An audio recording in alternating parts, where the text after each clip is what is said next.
Right, so let's think about when this cube will lose contact with the platform.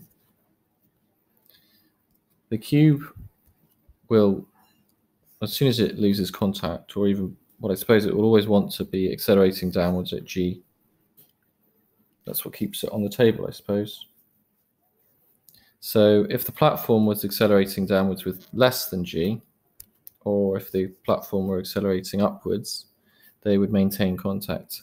It's only if the platform were accelerating with a greater acceleration than g, that's when the platform would start to move away from the cube and lose contact. So essentially what we're saying is that the acceleration has to be greater than g. Now the acceleration is omega squared times the amplitude. That's the maximum acceleration. And that's got to be greater than g. So then we can work out omega. That's going to be root g over the amplitude.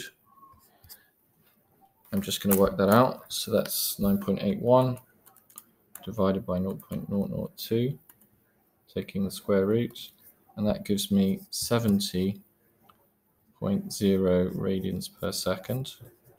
So I can then find the frequency from that. The frequency is going to be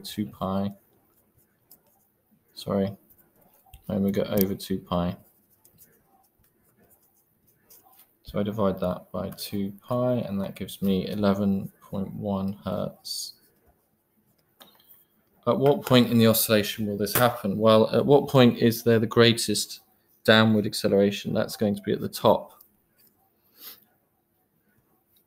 because the acceleration is in the opposite direction to the displacement. So when there's a maximum upward displacement, there's a maximum downward acceleration.